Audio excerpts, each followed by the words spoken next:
तो आज से कुछ समय पहले, मतलब 1 साल पहले, मैं और मेरे ऑनलाइन दोस्त रोज की तरह किसी फालतू चीज पे आर्ग्यूमेंट कर रहे होते हैं कि क्यों हाथी कूद नहीं सकते, और कैसे अगर तुम कंबल से पैर बाहर निकाल के सोते हो तो कोई मॉन्स्टर या चूड़ैल आके तुम्हें कच्चा चबा जाएगी, पर अगर तुम पैर अंदर करके सोते हो तो तुम्हारा कोई कुछ नहीं करेगा। फिर पैर अंदर कर लिया। तू अगली बार मिल, बताता हूँ तुझे। चैन से सोएगा ना अब तू। ले तेरा लाइट ऑन कर दिया, अब ठंड में बिस्तर से उठना पड़ेगा। ले तेरा पंखा भी ऑन कर दिया अब तो ऐसी किसी बात पे आर्ग्यूमेंट चल रहा होता है, तो उसी बीच न जाने मेरे दिमाग में क्या आता है और मैं बोलता हूँ, तुम लोग अच्छे लोग हो, हमें मिलना चाहिए। ये सुन के भैया सन्नाटा मच गया। हाँ क्या बोला तूने? आयु तुझे पता है ना ऑनलाइन दोस्त कभी मिल नहीं सकते। इनफैक्ट ऑनलाइन दोस्त जैसी तो कोई चीज ही नहीं होती, हम सब तो रोबोट है। आयु तू हमारा दोस्त हो ही नहीं सकता, हम जा रहे हैं। फिर उन लोगों ने एक दूसरे के गले में हाथ डाला और न जाने क्यों गुस्से में डोरेमोन का थीम सॉन्ग गाने लग गए, वो भी तमिल में।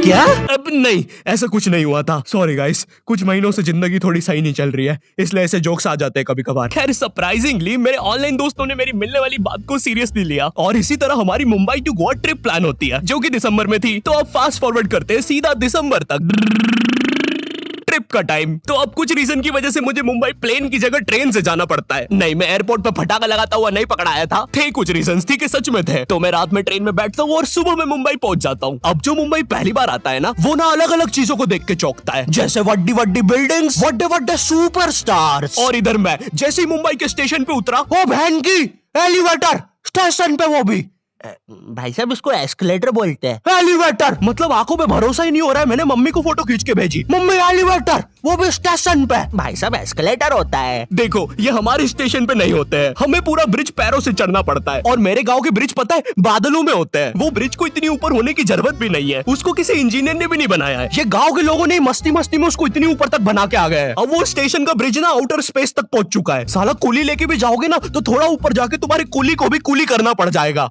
भाई साहब कुली करना पड़ेगा। अरे किया तो है तुम्हें। अरे आपको नहीं, मुझे कुली करना पड़ेगा। रुको, कुली। हाँ जी भैया, इन्हें ऊपर तक छोड़िया हो यार। अरे पागल हो क्या मियाँ, ऊपर तक जाना है तो स्पेस सूट किधर है तुम्हारा? और ऑक्सीजन सिलेंडर लेके आए कि नहीं? ऊपर ऑक्सीजन बहुत कम है, हम लोग क्या बहुत ऊपर खड़े हैं मियाँ। देखो यहाँ से वो माउंट एवरेस्ट भी दिखता है। देखो आज की रात तो हमें ये सीढ़ियों पे सो के गुजारनी पड़ेगी। ऊपर पता नहीं कहाँ के खूंखार जानवर घूमते हैं। और सबसे जरूरी बात, हम लोगों के बीच में मैं सोऊंगा। मुझे मुंबई से अपने स्टेशन जाने में 10 घंटे लगते हैं और फिर अपने ही शहर के स्टेशन से घर जाने में 6.25 महीने। अब तुम बोलोगे नॉट योर टाइप, तो बहुत ही विलेज पीपल है। हाँ तो ठीक है, हूँ मैं, नहीं होते हमारे यहाँ पे एक्सलरेशन। भाई उसको एस्केलेटर। वीडियो को आगे बढ़ाते हैं। मुंबई जाने से पहले मुझे ऐसा लगा था कि वहाँ पे सब लोग मचाएंगे, येड़े चाले सीधे चाले, इस तरीके से बात करते होंगे। तो मैं भी ना फुल रेडी था। मैं स्टेशन से बाहर निकला और एक ऑटो रोका। तो सबसे पहले तो मैंने अपनी ट्रेन में खरीदी हुई 24 कैरेट आइस डायमंड चेन आगे करी। मैंने 20 रुपए में खरीदी थी, आगे अपना टाइम आएगा भी लिखा था, क्योंकि मुंबई में थे यार, थोड़ी अमीरी दिखनी चाहिए। कौन है अंबानी है, किधर रहता है वो, है क्या उसके पास ये? तो वो ऑटो वाला पूछता है किधर जाओगे? इधर मैं फुल मुंबई के स्वैग में। क्या बोलते ऑटो वाले? चाचा अंधेरी चलोगे क्या? चलो ना, मचाते ना अंधेरी में चल के। अंधेरी में तुम उजाला लेके आओ। ऑटो में क्यों बैठे हो? लैम्बोर्गिनी लाओ। ये अंधेरी में तुम आओ। क्यों चाचा? अरे भाग मादर है, कड़कती धूप में मुजरा दिखा रहे मेरे को। अभी भी ज्यादा दूर नहीं गए, ऑटो से चीप सकता हूँ। हम लोग हमारे मुंबई के अपार्टमेंट आ जाते हैं, वहाँ पर थोड़ा सा रेस्ट करते हैं, क्योंकि स्टेशन से अपार्टमेंट तक तो हम भगते भगते आए थे। वो ऑटो वाला पीछे पड़ा था ना। क्यों पीछे पड़े हो हमारे? जाओ ना। नहीं मजाक कर रहा हूँ। 700 रुपए की टैक्सी करनी पड़ी थी अपार्टमेंट तक। 700 रुपए की। 700 रुपए पता भी है कितने होते हैं? 700 रुपए में पता है तुम मुंबई में क्या क्या कर सकते हो? तुम कर सकते हो 700 रुपए में तुम 700 रुपए में वापस उसी टैक्सी में बैठ के स्टेशन जा सकते हो। भाई साहब मैंने 750 कर लिया है रेट। कितनी महंगी है मुंबई। तो अब मैं और मेरा दोस्त डेस्क, हम लोग हमारे बाकी दो दोस्त से पहले आ गए थे। तो अब हमारे पास कुछ करने के लिए नहीं था, तभी मुझे मेरी एक फीमेल फ्रेंड ने मॉल में मिलने बुला लिया। तो हम लोग जाते हैं मिलने, वापस 700 लगा के। ये मुंबई भी ना। तो मेरी दोस्त ने ना मुझे एक मूवी देखने बुलाया था, अवतार। मूवी में ज्यादा कुछ खास था नहीं, कुछ नीले लोग नंगे होके पानी में भाग रहे होते हैं रोबोट मशीन से बच के। ये मूवी मैंने 3D में देखी थी, ज्यादा कुछ चेंज नहीं हुआ। अब बस वो नंगे लोग मेरे साइड से निकल के भाग रहे थे। हम ये जंग जीत के रहेंगे। सर वो सब तो ठीक है, वो आदमी कौन है? अरे वो हमारी मूवी देख रहा है 3D में।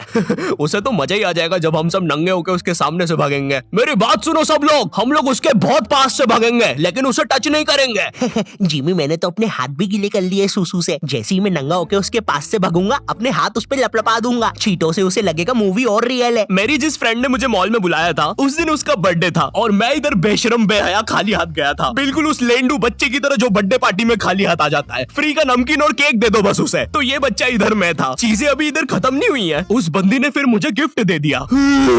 चीजें अब सीरियस हो गई है। दुनिया का सबसे बड़ा क्राइम इधर, ठीक है इधर है, और फिर आता है किसी के बर्थडे पे उनसे ही गिफ्ट ले लेना इधर। पहले तो मुझे समझ में नहीं आया कि ये बंदी मुझे टॉन्ट मार रही है कि सच में गिफ्ट दे रही है। मुझे उस समय इतनी ज्यादा शर्म की अनुभूति और आभास हो रहा था, मेरा मन कर रहा था उठ के भाग जाऊं वहां से।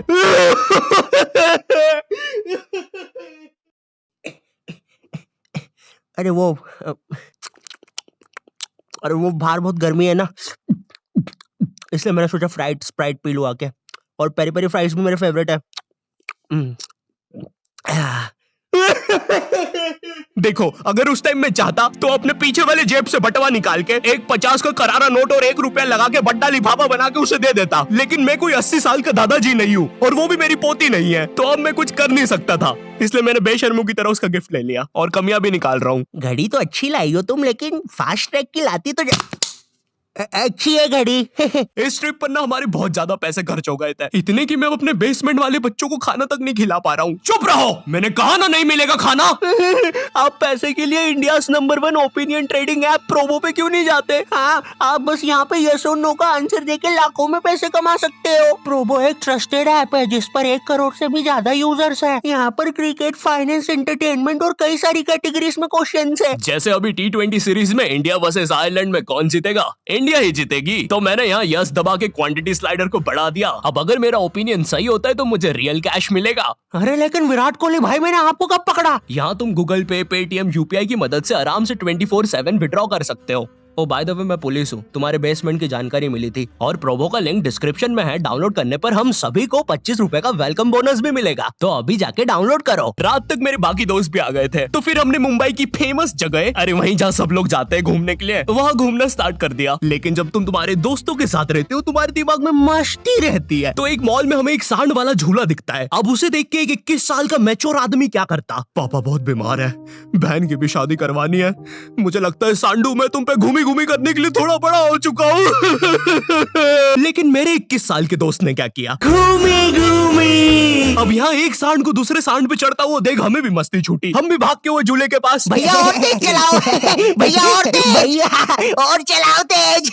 मैं मुंबई में एंग्री प्रास से भी मिला था, उन्होंने मुझे अपनी बिल्ली से खेलने दिया था और अपना मास्क भी पहनने दिया था। अच्छा चलो मास्क मैंने बिना पूछे पहन लिया था, कैमरा फुटेज में तो आ ही गया हूँ मैं वहाँ पर अपने मैनेजर सौरभ भैया से भी मिला था। हम लोग मुंबई में लास्ट में जुहू बीच पर गए थे। वहाँ पर सब कुछ बढ़िया था, ठंडी ठंडी हवाएं चल रही थी, सब कुछ बढ़िया था। लेकिन फिर आसमान में कहीं से उड़ने वाली बंदर प्रजाति छा गई। ये बंदर प्रजाति फुग्गे की बनी थी। मेरा नाम है बुबली बंदर, मैं इंसानियत पे कब्जा करने आया हूँ, तो चुपचाप अपने घुटने।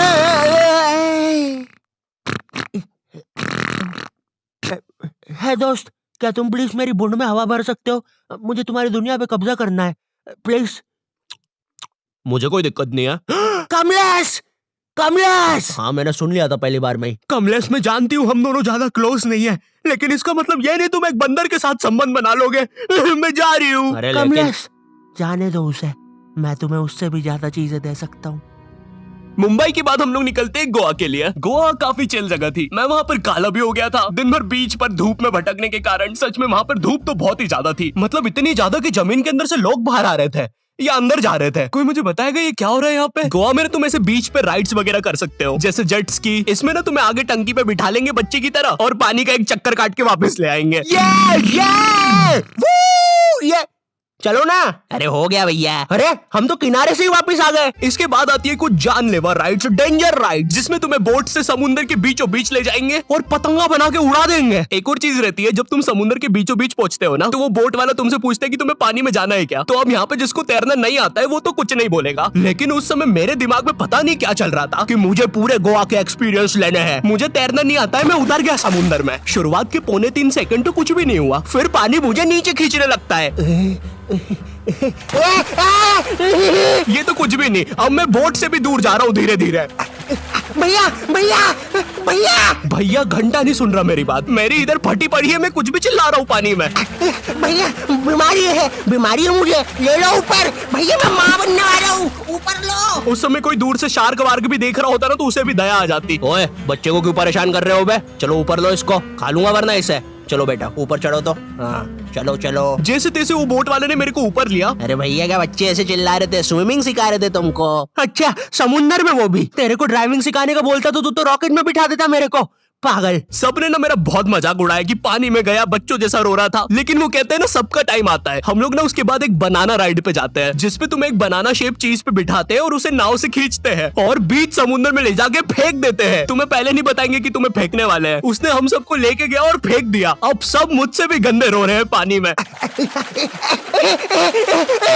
भैया हम मर गए। पीछे लाइफ गार्ड आ रहा है। अरे भैया इतनी दूर जाओगे तो सच में मर जाओगे। मेरे पास क्लिप पड़ी इधर सबकी रोते हुए, मैं लगा दूंगा। मैं तो करना करना। अरे कुछ नहीं होता, नहीं करना भाई, मरना क्या? चुप रहो। नहीं करना भाई। पर खैर कुछ भी बोलो, ये ट्रिप मेरे लिए one of the best trip थी अपने दोस्तों के साथ। आई होप तुम्हें ये वीडियो पसंद आई होगी, और अगर नहीं भी आती है तो बस इतना सा रुक जाओ, ठीक है? बस इतना सा। मैं एक बहुत ही प्यारी चीज पर काम कर रहा हूँ, ठीक है? बस वो आ ही गई, ये यहीं पे ये बस आ गई। और अगर तुम्हारे पास भी किसी चीज का ओपिनियन है तो अभी प्रोबो डाउनलोड करो, तुम्हें वेलकम बोनस में 25 रुपए में मिल जाएंगे। पर खैर इस वीडियो को लाइक करना मत भूलना, एम करते 8 लाख लाइक्स के लिए, ठीक है? मुझे पता है तुम कर सकते हो, ठीक है? अभी करो। एंड चैनल पे नए हो तो सब्सक्राइब कर देना। मैं मिलता हूँ तुमसे नेक्स्ट वीडियो में जो कि बहुत जल्दी आने वाली है। तब तक के लिए बाय।